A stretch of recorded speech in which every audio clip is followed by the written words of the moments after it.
Vamos a ir a las Escrituras en estos momentos, ahí donde usted se encuentra. Si tiene la Biblia, va a ir a Lucas capítulo 7 y pues las personas que de pronto por algún motivo no la llevan, pero están eh, viendo o escuchando esta transmisión allí en su vehículo o caminando o en el transporte público, pues entonces vamos a proyectarles. Así que vamos a ir a Lucas capítulo 7 en el versículo 1.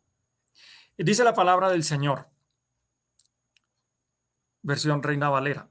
Después que hubo terminado todas sus palabras al pueblo que le oía, entró en Cafarnaún. Ahí vamos a quedarnos en ese versículo, Lucas 7:1. Jesús termina una serie de enseñanzas conocidas como el Sermón del Monte. Cuando usted mira aquí Lucas o mira en Mateo están un poco más extensas, logra ver toda la cantidad de enseñanzas, de instrucciones, responde a una serie de preguntas acerca de aspectos de la vida, como las contiendas que hay con los enemigos, la parte del perdón, la parte de la convivencia, lo que tiene que ver con los hogares, el matrimonio, la parte de lo que tiene que ver con el divorcio, la parte de lo que tiene que ver con nuestra reacción en la sociedad y el papel que tenemos nosotros en la sociedad como hijos de Dios. Muy extenso este sermón del monte. Y bueno, básicamente después de que, viendo pues la versión en Lucas, él termina todas estas palabras, él enseña, él dice que llega a un lugar llamado Cafarnaún.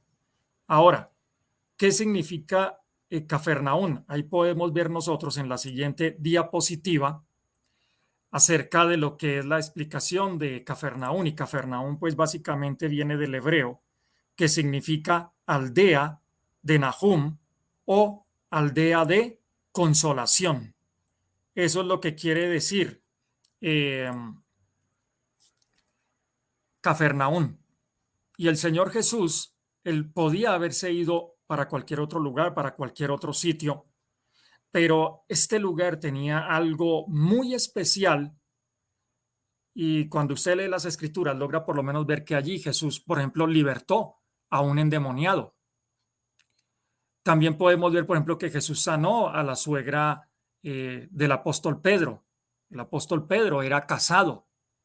Entonces, él, aunque servía en el ministerio y fue un líder muy prominente dentro de la iglesia del Señor, pues el apóstol Pedro, él era casado. Y prueba de que él era casado, ¿cuál es? Que él tenía suegra. No entendemos muchas veces por qué a veces algunas doctrinas prohíben a los servidores de Dios, pastores, y bueno, la Biblia menciona también otras palabras como ancianos, como obispos, que no se casen, sabiendo que el mismo apóstol Pedro era casado. Y el Señor sanó a la suegra del apóstol Pedro. También él llamó a Mateo en Cafarnaún, sanó a un paralítico que metieron por el techo de una casa. Usted de pronto, si ha leído la Biblia o ha visto películas acerca del Señor Jesús, logra acordarse de ese acontecimiento. ¿Qué más hizo él en Cafarnaún? Enseñó en la sinagoga, sanó al hijo de un noble, el hijo de una persona noble, de un alto funcionario, eh, una persona pues muy pudiente, destacada, y además de esto también lo que vamos a ver hoy, y es que él sanó al hijo de un centurión. Entonces, todo este tipo de cosas suceden allí en Cafarnaún, y por eso pues se logra ver esta descripción de este nombre, Aldea de Consolación. Fue una ciudad muy, muy visitada por el Señor Jesús, donde se manifestó el poder y la gloria de Dios en este lugar. Entonces, seguimos y en Lucas capítulo 7, cuando nosotros vemos los dos versículos, el versículo 2 y el 3, dice la escritura, Lucas 7:2, y el siervo de un centurión, a quien éste quería mucho, estaba enfermo y a punto de morir. Versículo 3, cuando el centurión oyó hablar de Jesús, le envió unos ancianos de los judíos rogándole que viniese y sanase a su siervo. Ahora, en ese versículo 2 nosotros encontramos una palabra y dice, y el siervo de un centurión, el siervo de un centurión. Esta persona estaba enferma Pues no se detalla bien qué tipo de enfermedad tendría, pero también algo que se detalla es que el centurión dice que quería mucho a este siervo y que ese siervo estaba tan enfermo que prácticamente ya iba a morir. Y dice allí que el centurión oyó hablar de Jesús, no lo conocía, no había tenido un trato con él, no lo había invitado a un cafecito, a un almuerzo, no, solamente dice que había oído hablar de Jesús y dice que él le envía unos ancianos de los judíos. Ahora, ¿qué es esto de un centurión? ¿Será que centurión es una persona que fabrica cinturones? Entonces, como él fabrica cinturones, ¿era un centurión? No, veamos a ver qué es lo que es un centurión. En la milicia romana, el centurión es el jefe de una centuria. Entonces volvemos como a quedar en lo mismo, ¿cierto? Una centuria. Ah, muy interesante. Bueno, ¿y qué es una centuria? Pues imagínense que esto quiere decir que el centurión era un comandante que tenía 100 soldados bajo su mando del ejército romano. Eso era un centurión. Imagínense el poder que tenía este hombre, la influencia. Todo el mundo lo conocería en Cafarnaún. En la milicia romana, él era un comandante de 100 soldados. Y lo tremendo de esto es que aún con toda la autoridad y todo lo que tiene que ver también con el carácter de lo militar, y de pronto que este hombre pues en combate igual defendiendo a Roma y pues bueno, todos los intereses de Roma, tanto de defensa como de conquista, este hombre de pronto en algún momento pudo haber dado de baja a muchos hombres, a muchas personas pues que eran contrarias al imperio romano. Entonces el carácter que este hombre tendría, además de que, imagínese, yo no sé cuántas personas haya en su casa, pero si muchas veces dentro de la casa es todo un arte, o de pronto en el trabajo donde usted está, tal vez hayan 5, 10, 15 personas. Ahora imagínese lo que es manejar 100 hombres. Usted podrá ver de pronto el carácter, la formación, cómo era este hombre. Y bueno, quienes de pronto nos escuchen y han estado en la parte militar, pues saben cómo es todo este orden y toda esta disciplina. Y aquí nosotros podemos ver la humildad que aún siendo este hombre un militar, pero vea la humildad tan tremenda. Un centurión como militar, pues, él tenía la autoridad de usar algún pretexto para simplemente dar una orden a la fuerza. Y es lo que normalmente pues uno ve dentro de esta disciplina y formación, todo lo que es la parte de la orden, de la fuerza. Y aquí pues este centurión, él podía, imagínense, tenía 100 soldados bajo su mano, él podía haber enviado todos esos 100 soldados, llegar a donde Jesús y ordenarle a Jesús que fuera. Él no le costaba nada,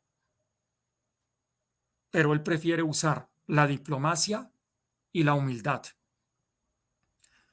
Aquí vemos el hombre más poderoso de Cafarnaún contra el carpintero y el maestro más poderoso del universo. Dos autoridades. ¿Y cuántas veces nosotros, porque tenemos el dinero o porque tenemos el poder, hacemos una cantidad de cosas con las personas? Porque tenemos un grado de pronto en una gerencia o porque tenemos un alto mando y somos reconocidos, miramos a los demás y los menospreciamos por los bienes y la autoridad y la riqueza y los títulos que tengamos. Entonces, no, es que como los demás no viven en mi sector, no tienen el vehículo que yo tengo, no tienen la vivienda que yo tengo, no tienen el cargo ni la autoridad, ni ganan lo que yo gano, ah, por allá eso no, yo no me junto con ellos, no estoy con ellos.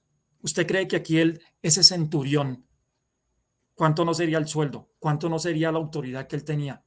¿Cuánto no sería el reconocimiento que él tenía en esa ciudad? ¿Y usted cree que él se puso con eso? Ay, no sé. Ay, no, yo no me junto con ese carpintero. Ay, no, yo no voy allá. Mire, tremenda la humildad que tuvo este hombre, teniendo la fuerza, porque él había podido haber mandado a Jesús y haberlo mandado allí a traer. y a que él viniera. Pero él decidió utilizar la humildad. Así que hay unos que tienen menos que lo que tenía ese centurión y no les da el mínimo temor de decirle a Dios cómo hacer las cosas. Hay gente que, y Señor, es que ordenamos esto y declaramos esto, y es que Dios, no permitas tal cosa de este lado, Señor. Permite que esto se dé así. Hazlo de esta manera, Señor. Y a veces nosotros llegamos delante de la presencia del Señor, no a pedirle a Dios que nos diga qué debemos hacer, cómo debemos orar, cómo tenemos que reaccionar en ciertas situaciones, sino que muchas veces nosotros llegamos es ordenándole a Dios. Mire las oraciones que usted hace, escúcheselas, ojalá algún día pueda grabarlas y mire cuántas veces de lo que usted ora no son órdenes que usted le está dando a Dios. Y Señor, que pueda tener esto, y Señor, que tal persona no tenga esto, y Señor, que los que estamos acá ahora tengamos esto, Señor, esto. O sea, analice usted muchas veces las oraciones que usted hace. Llevan implícita como una orden, como bueno, Señor, necesito que tú hagas esto, que tú hagas lo otro, esta persona quiere hacer allá, que esa persona no haga, el de allá, que tú me permitas tener esto, pero que el otro no le permitas, que el otro esto, y usted va es como delante de Dios, ordenándole cómo Dios debe manejar el planeta, cómo Dios debe manejar el universo, cómo Dios debe manejar el país, cómo Dios debe manejar la ciudad. Entonces usted se sienta. Inclusive, muchas veces usted llega diciéndole a Dios cómo debe manejar su familia. Ay, Señor, y es que mi hija tal cosa. De pronto su hijo o su hija tiene la oportunidad de ir a otra nación. Señor, no permitas que mi hijo o mi hija se vaya. Señor, que se quede aquí en esta ciudad. No permitas que salga a otro lugar. Y Dios abriendo puertas y usted orando para que su hijo o su hija se estanque. Es que él no puede, es que, y muchas veces, como nosotros a veces no entendemos ciertas cosas, pensamos que de pronto nuestros hijos o que otras personas en la iglesia son lo mismo que nosotros. Ay, es que no permitas, es que no, no, Señor, mira, que mi hijo, que mi hija, ay, van a ir a un lugar, ay, y ese lugar es tan tremendo, Señor, ay, no, no, no, no, Señor, no, déjalos aquí, y que no se vayan de este lugar. Y queremos la comodidad. Y Dios quiere obrar algo y tú a veces no sabes cómo es tu hijo o tu hija afuera. Y de pronto Dios necesita un tiempo, dejarlo sin trabajo. Y tú te metes, no permita, Señor, que ese trabajo se lo quiten. Y Dios quiere cambiarlo, quiere quitarle precisamente el orgullo, ponerlo más humilde, y tú te metes, no permitas esto, que no le quites tal, que no hagas no sé qué. Imagínate, digo yo, si de pronto el papá del apóstol Pablo hubiera estado vivo, yo me imagino esas oraciones. No permitas que mi hijo Pablo se vaya a ir a predicar en esos lugares, Señor. No lo permitas, no ves que a él, mira lo que le va a pasar, mira que esto. O sea, si hubiera sido eso, yo creo que el apóstol Pablo, por las oraciones del papá o de la mamá, nunca hubiera ido a otras naciones a predicar el evangelio.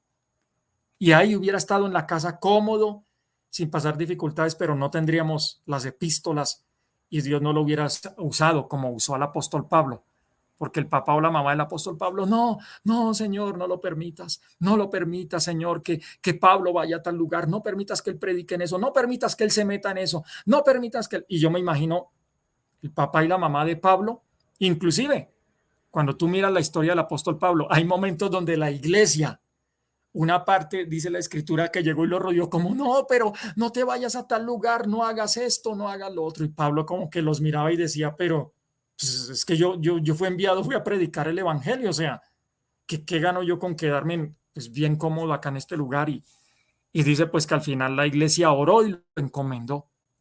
Entonces a veces nosotros somos así, pero mira la humildad de ese centurión, que él no fue con esas ínfulas.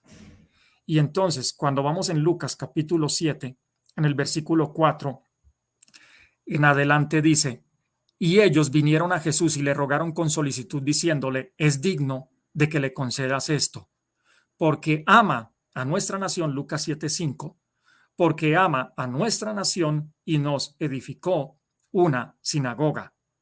Y Jesús fue con ellos Pero cuando ya no estaban lejos de la casa, el centurión envió a él unos amigos diciéndole, Señor, no te molestes, pues no soy digno de que entres bajo mi techo.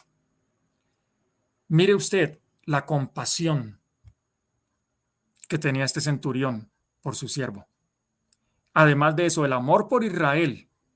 Además de eso, de que de su propio dinero él apoyaba la obra de Dios. ¿Y cómo? Mira, construyendo una sinagoga. O sea, tú sabes el platal, sino más para comprar uno un apartamento de vivienda de interés social y todo lo que valen. Ahora lo que no habrá costado eso, y ahí dicen esos ancianos judíos que este hombre romano mandó también a construir una sinagoga. Que, o sea, todos los méritos que él había hecho para que los judíos fueran e intercedieran por un romano. Porque es que lo normal era que ni los judíos trataran con los romanos, ni los romanos trataran con los judíos. Pero aquí encontramos cómo un grupo de judíos y un romano van por encima de todas esas normas culturales, sociales, políticas. Mira cómo el evangelio, o sea, traspasa todo eso. Este romano tenía su formación civil, su formación política, su formación religiosa, y los judíos también. Pero mira cómo cuando el reino de Dios entra en una nación, en una familia, en una vida, mira cómo todo eso, lo demás, todas esas opiniones quedan por debajo. Y aquí lo que importa es mirar de qué manera se hace la voluntad de Dios. Tremendo el evangelio. El evangelio puede poner una persona que piensa con su mano derecha y puede poner a otra persona que piensa con su mano izquierda, y el evangelio, ¿sabes qué es lo que hace? Va más allá de todas esas ideologías, logra trascender y llevar a las personas a cumplir es la voluntad de Dios, no la voluntad de lo que piensa este camino y de lo que piensa este otro camino. Tremendo, tremendo lo que puede hacer el evangelio. O sea, mira esta parte aquí, un judío y un romano, y mira los judíos, o sea, el romano cómo va y ruega, y mira a los judíos cómo van e interceden por el romano. O sea, tremendo, tremendo cómo ellos dejaron de un lado todas las diferencias económicas, sociales, todo eso, y cómo llegan delante del Señor Jesús. Eso solo lo puede hacer el evangelio. Yo sé que hoy en día en muchas naciones la gente no, que vayámonos por este lado, no, que vayámonos por el otro lado, y ahí viven en ese tira y afloje. Y si en lugar de hacer todo eso se dedicaran a buscar el evangelio, el reino de Dios, mira, créeme que ya la historia sería otra. Y esa es una prueba. Romano y judío. Los judíos ni podían entrar en la casa de los romanos.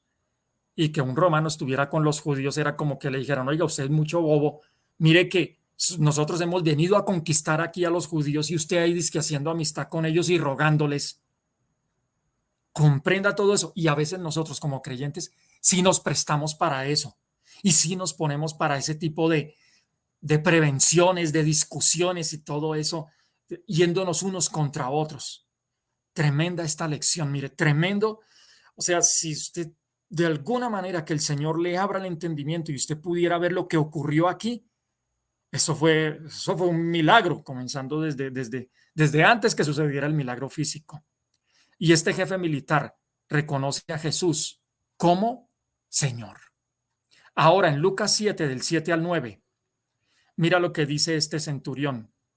Dice, por lo que ni aún me tuve por digno de venir a ti, pero di la palabra y mi siervo será sano, porque también yo soy hombre puesto bajo autoridad y tengo soldados bajo mis órdenes, y digo a este, ve y va, y al otro, ven y viene, y a mi siervo, haz esto y lo hace. Y viene este versículo que es como el tema de esta charla acerca de, me estás hablando de fe o de obediencia. Dice, al oír esto, Jesús se maravilló de él en el versículo 9, Lucas 7:9. Al oír esto, Jesús se maravilló de él y volviéndose dijo a la gente que le seguía, os digo que ni aún en Israel he hallado tanta fe. Este hombre le habla a Jesús de que él es una persona que está sujeta a autoridad, que tiene que rendir cuentas, que tiene que ser obediente, y a la vez él está hablando que él tiene soldados y que él los manda, que él los envía, que ellos también le tienen que obedecer y rendir cuentas. Este hombre comienza a hablar como de la obediencia. de todo ese contexto de la disciplina, de la obediencia, del hacer las cosas, del cumplimiento del deber. Y Jesús, de un momento a otro, habla es de la fe y dice que él no ha hallado tanta fe. Ahora, en Lucas capítulo 17, en el versículo 6, mira que la palabra dice, Lucas 17:6, versión Reina Valera. Entonces el Señor dijo, si tuvieras fe como un grano de mostaza, podrías decir a este sicómoro, o sea, a este árbol, un árbol sicómoro, desarráigate y plántate en el mar y os obedecería. Mira cómo en este versículo, en Lucas 17:6, podemos encontrar la palabra fe, que la menciona el Señor Jesús en el caso del centurión. Pero también habla de, dice, podrías decir. Ahí el decir tiene que ver con el hablar. Y el centurión romano le dijo, di la palabra. Entonces, mira, se menciona la fe, se menciona el decir. Y además de eso, finaliza ese versículo con la palabra de obediencia, diciendo, y os obedecería. Mira esos tres elementos, fe, decir y obediencia. ¿Cómo están ligados? ¿Cómo están relacionados? Y entonces viene ahí la pregunta, ¿tú a quién obedeces? ¿Tú a quién obedeces? ¿Te gusta obedecer? ¿Te gusta que te digan algo y hacerlo? ¿Lo haces de buena gana, de mala gana? ¿Cómo lo haces? Entonces viene ahí esa pregunta, ¿tú a quién obedeces? El centurión le dijo al Señor Jesús, yo soy un hombre bajo autoridad. O sea, el centurión tenía que rendir obediencia. A veces queremos ver milagros en nuestras vidas y duramos años, días, meses y dele, y Señor, ¿por qué no haces este milagro? Porque te digo, muchas veces nuestras oraciones es de ir y decirle a Dios lo que debe hacer. De ir, Señor, es que haz esto. Y a veces queremos que Dios cambie a todo el mundo, pero nosotros no queremos cambiar. Nos dejamos de últimos, no es que los demás, los demás, los demás. Y por eso muchas veces no vemos milagros en nuestras vidas, porque tenemos fe, pero lo desligamos de la obediencia. Por eso te pregunto, ¿tú a quién le obedeces? ¿O eres el llanero o la llanera solitaria? ¿Tú a quién le obedeces? Sí, yo sé que hay personas que me dirán, pastor, yo obedezco a Dios.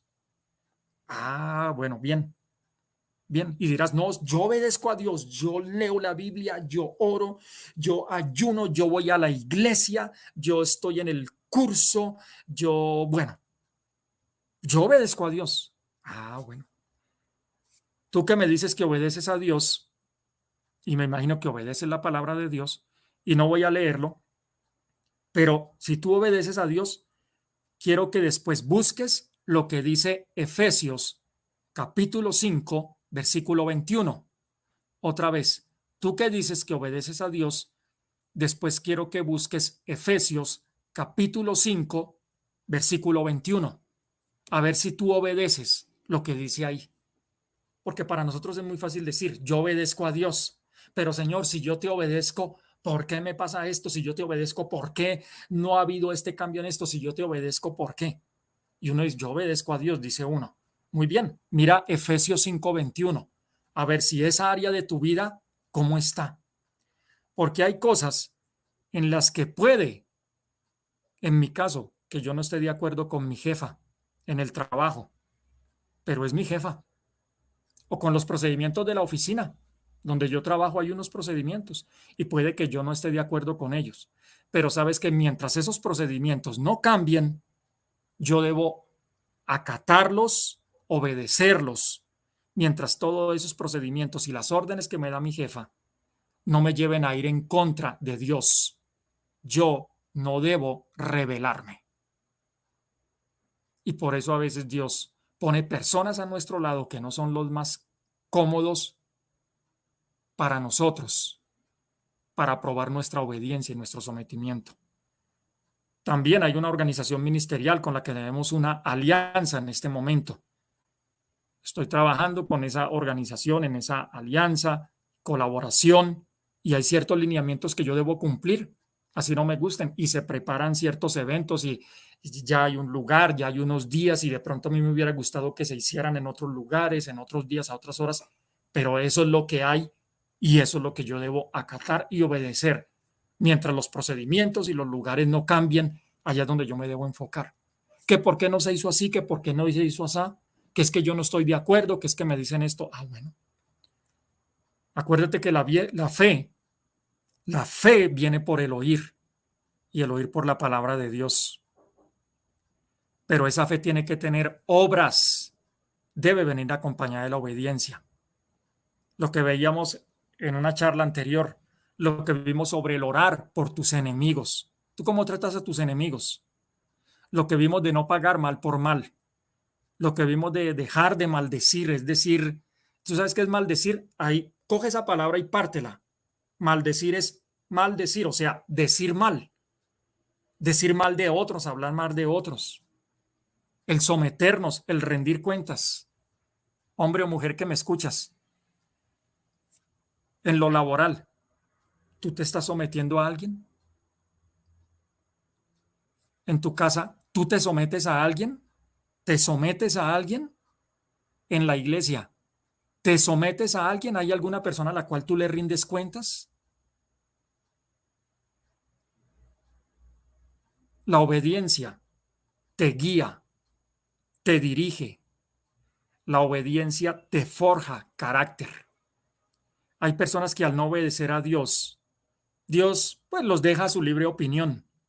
Y todos los días, miren, las personas que no están obedeciendo a algo o a alguien, todos los días viven de lo urgente, porque como no saben qué hacer, porque no hay una orden que haya llegado a sus vidas, todos los días se levantan y es apagar incendios y cosas, y a veces hasta se meten y se entrometen. Gente que no es obediente es gente entrometida, porque como no le rinden cuentas a nadie, miran a ver si se meten en los trabajos de ciertas personas a opinar, se meten en los hogares de ciertas personas a opinar, se meten en las iglesias de otras personas a opinar. Mire, cuando alguien no le rinde cuentas a nadie, pues se levanta y anda mirando, venga a ver yo qué hago hoy, en la vida de quién me meto, qué es lo que hago. Ese es cuando una persona no tiene un objetivo claro en la vida porque no está obedeciendo la orden. Entonces, como no tiene órdenes que cumplir, pues mira a ver en qué es lo que se mete. Y viven de lo urgente, mirando qué van a hacer. Y como no tienen un objetivo que obedecer, hacen muchas cosas. Muchas. Tienen muchas cosas. Viven ocupados. Pero al final llegan, ¿sabe a dónde llegan? A ningún lado. Y usted los ve ocupados, los ve haciendo cosas, pero ¿qué es lo que pasa? Al final llegan a ningún lado. ¿Por qué? Porque nunca tuvieron una orden, algo que los dirigiera. Y por eso el Señor nos tiene que forjar. Tú dices obedeces a Dios, pero no eres capaz de obedecer a tus jefes en el trabajo, de guardar la disciplina en tu colegio o en tu universidad, con los profesores. En tu casa, tú sabes que hay un orden. El hombre cabeza del hogar, la mujer que es la ayuda idónea, o sea, entre los dos se tienen que complementar. Pero cuando los dos quieren ser cabezas, mire, en un hogar, como en cualquier lugar, desde un país, en un país hay alguien que es el jefe allá y todos quieren llegar y quieren cambiar y quieren opinar y quieren hacer. En una universidad o en un trabajo hay un jefe, pero todos quieren ser jefes y todos opinan y todos dicen y todo esto. Pues sencillo, presente las propuestas, ore y cambie los procedimientos. Pero hay gente que vive quejándose y quejándose. Entonces, si muchas de esas personas no son capaces de obedecer en lo terrenal, me queda la duda, ¿cómo van a ser capaces de obedecer en lo espiritual si no son capaces de obedecer en lo terrenal? Y Dios estableció, le hace todo, además de Efesios 5:21, léase todo ese Efesios 5 y Efesios 6 y usted entenderá de lo que yo estoy hablando. Pero hay gente, no, pero es que esto, no, pero es que lo otro, y le busca el pero a todo. Y por eso Dios dice, ni les habla ya el Señor, ya los deja a sus pasiones y a sus opiniones, porque Dios dice, no, esto. Y así hay gente que vive, mire, cuestiona todo lo terrenal y busca es siempre la excusa con cualquier versículo bíblico. Dios da una orden, no, pero es que esto toca, no, pero es que esto toca hacerlo así, no, pero es que sí, Dios dice eso, pero es que Mire, y si usted vive cuestionando todo el tiempo versículos bíblicos, si usted vive cuestionando todo el tiempo a su pastor, si usted vive cuestionando todo el tiempo a su esposo, si usted vive cuestionando todo el tiempo al jefe en su trabajo, si usted vive cuestionando todo el tiempo el rector, los profesores de la universidad y cuestiona todo eso, ¿cómo espera escuchar la voz de Dios para ir y obedecer? Si usted cuestiona todo esto, cuando Dios le hable, usted va a decir, no, pero Señor, pero es que a ver, ¿cómo? Pero es que si tú, o sea, si esa es su mentalidad, cuestionar todo, no espere que la fe suya crezca, ni espere ver milagros en su casa, en su barrio, en su ciudad y en su país. Y desafortunadamente, muchas personas viven hoy en día de eso. El soldado centurión, él entendía el concepto de que una palabra funcionara, de cómo funcionaba la autoridad, porque le dijo a Jesús, yo estoy sujeto bajo autoridad. Y por eso le dijo, di la palabra y yo sé que mi siervo va a sanar. Cuando una persona se enseña a ser obediente, la fe y los milagros se le facilitan porque cuando una persona se enseña a ser obediente, no va a cuestionar la palabra de Dios, la orden de Dios, la promesa de Dios, no la va a cuestionar, porque sabe que Dios es fiel y cumple y que Dios se agrada de la obediencia. Y ahí es donde vemos la obediencia. Mira lo que pasa en el versículo Lucas 7:10 para finalizar. Y al regresar a casa, Lucas 7:10, Reina Valera, y al regresar a casa, los que habían sido enviados hallaron sano al siervo que había estado enfermo. Vino el milagro. Tremenda, tremenda la bendición de la obediencia, cómo se fusiona con la fe y cómo obra para el milagro. Señor Padre Santo, en el nombre de Cristo Jesús, Dios de poder, en esta hora, Señor, colocamos nuestras vidas delante de tu presencia. Wow, Señor, cómo se hizo este trabajo en equipo entre un romano y un judío.